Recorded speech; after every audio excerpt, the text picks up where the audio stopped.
Welcome back to your Ultimate Data Science course, and I'm super excited about today. I've got an incredible tutorial prepared for you. We're going to cover off a very important topic, and that is how to build models. Step by step. I couldn't hold myself. I had to add that extra line, step by step, to the name of the tutorial, because that is exactly what we're going to be looking at. I'm going to give you a framework for several different methods, and it's all going to be step by step. So let's jump straight into it. Do you remember the good old days when we had one dependent variable and one independent variable? Everything was easy and we just had a simple linear regression that we had to build and everything worked great. But now, in our data, we have all these columns. Those easy days are gone. Now all of these columns are potential predictors for our dependent variable, and there's just so many of them. And we need to decide which ones we want to keep and which ones we want to throw out. And you'll ask, why do we need to throw out columns? Why do we need to get rid of data? Why can't we just use everything in our model? Well, I can think of two reasons off the top of my head.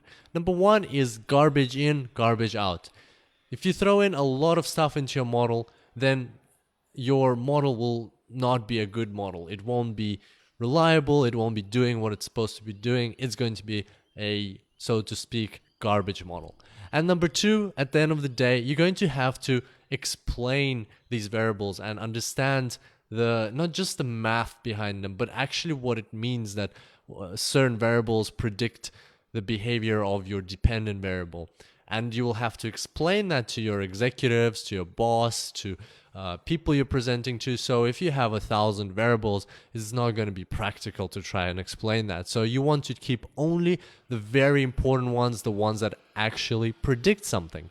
So how do we construct a model? This is the process of building the model, selecting the right variables. So how do we construct a model? Well, there are 5 methods that we're going to discuss of building models. Number 1 is all in. Number 2 is backward elimination. Number 3 is forward selection. Number 4 is bidirectional elimination. And number 5 is score comparison. We're going to talk about each one of them just now. Before we do, I wanted to say that sometimes you'll hear stepwise regression. So stepwise regression actually refers to number 2, 3, and 4. Because those are like really the true step-by-step methods. But sometimes you will hear people say stepwise regression in reference to just number 4. So they will replace bidirectional elimination with stepwise regression, and that's fine. That's normal. That's just because that's the more, as you'll see from what we discussed, bidirectional elimination is kind of the more general approach. And when people say stepwise regression, they kind of by default imply that it's bidirectional elimination, and you have to infer it from there. Okay, so let's move on to our methods. Method number 1, all in. It's not a technical term, I just call it all in. Basically what it means is just throw in all your variables, something we just discussed that we shouldn't do. When would you do that? One is if you have prior knowledge. If you know that these exact variables are your true predictors, you don't have to build anything. You already know that this is the case. You might know it from domain knowledge, or you might know it because you've done this model before, or somebody just gave you these variables and said, please build a model. Well, then you don't really have a choice. You just build the model. The other one is you have to. Perhaps, like, I can't really think of good examples here, but maybe there's some framework in your company that says that you have to use these variables, right? So it's kind of similar to prior knowledge, but it's not your decision. You might want to do it differently, but there is a framework, like maybe a bank, and to predict credit, like the likelihood of somebody defaulting on something, they have to use these specific variables. Once again, I'm not sure in which industries that would be the case, but perhaps that could be the case. And number 3, you would use this method if you're preparing for a backward elimination type of construction of regression, which is our next type. So let's move on to backward elimination. Okay, so here comes the step-by-step stuff. You might want to get your pens out and write these things down, because we're going to have a truly step-by-step method now. All right, backward elimination. first thing, step one, you have to select a significance level to stay in the model. So by default, we're going to go with 5%, so 0.05, and we're going to use it in the next step. So at the beginning, you decide on this significance level. Step two, you fit the full model with all possible predictors. So you kind of do that all-in approach, which we just talked about, and you put all of your variables into your model. And now we're going to start getting rid of them. Step three, you consider the predictor with the highest p-value. So remember those p-values that we talked about in, for instance, in Gradle or in any software, you can see them. So after you fitted the model, you'll see the one with the highest p-value. So if p is greater than your significance level, then you go to step four. And step four is you have to remove that predictor. So you remove basically the variable that has the highest p-value.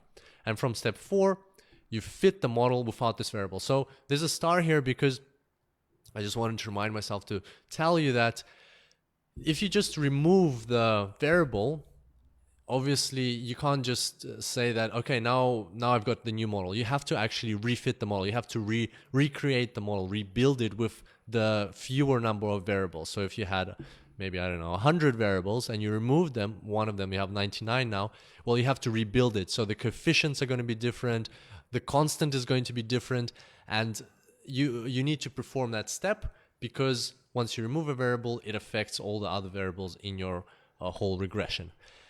And so after step 5, you go back to step 3. Once again, you look for the variable with the highest p-value in your new model, you take it out, you remove, so basically step 4, you remove it, you fit the model again with one less variable, and so on. You keep doing that until you come to a point where even the variable with the highest p-value, that p-value is still less than your significance level. So if that condition p is greater than SL is not correct, then you don't go to step 4 anymore, you go to fin.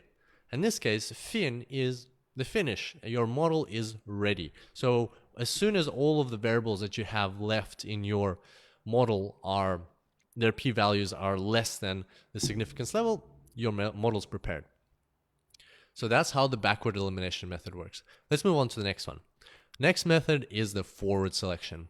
It sounds like the opposite, and the picture in the top right corner does illustrate the opposite, but it's much more complex than just simply reversing the procedure. You will see that it's a much larger procedure. We start with step 1. Select a significance level to enter the model. And in this case, once again, we're going to select 5%.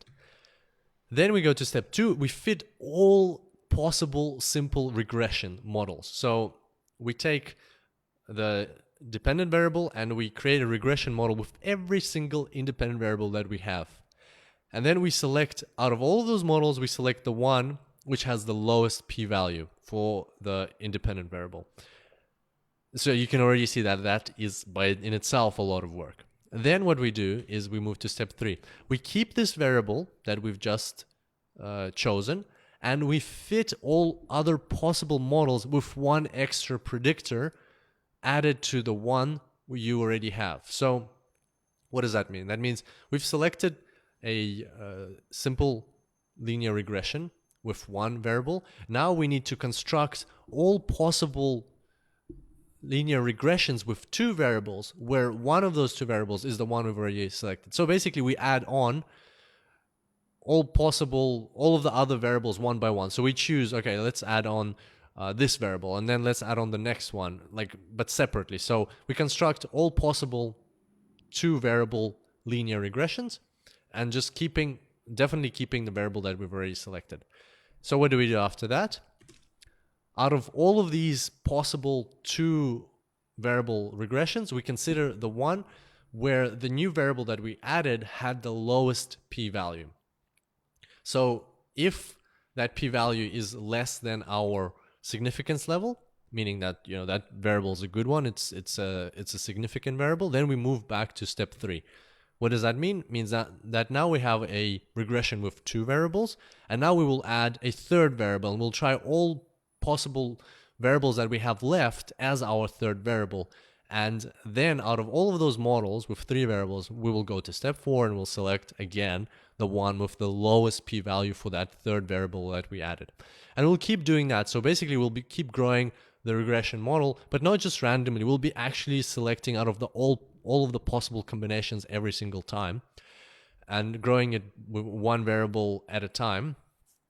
And then we will only stop when the variable that we've added, it has a p-value that is greater than our significance level. So when this condition p is less than SL is not true, then we don't go to step 3, we finish the regression. Why? Well, because that variable that we just added is no longer, is not significant anymore. And we also know that we selected the one with the lowest p-value. So there's no other variable that we can add that its p-value will be greater, or will be less than SL.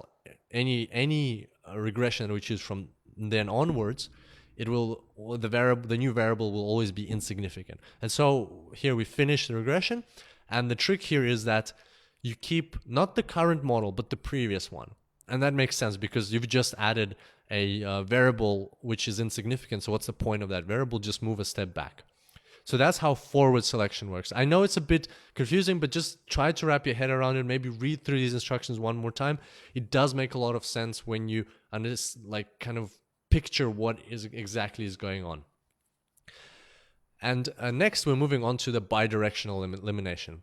So this one, as you can assume or perhaps guess, it combines the two. Step 1, select a significance level to enter and a significance level to stay.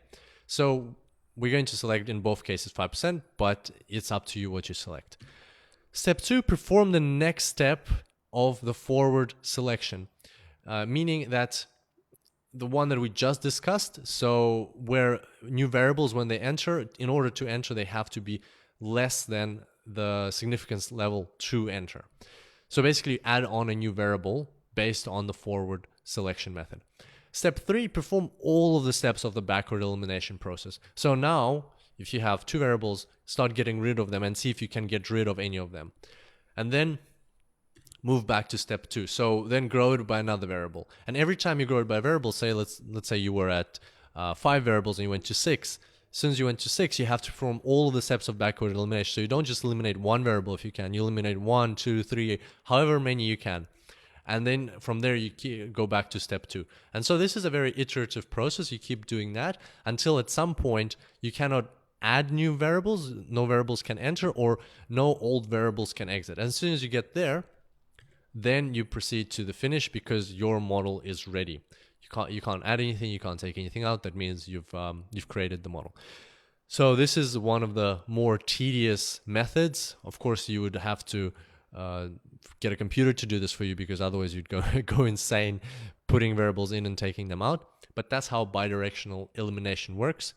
Once again, some people call it stepwise regression.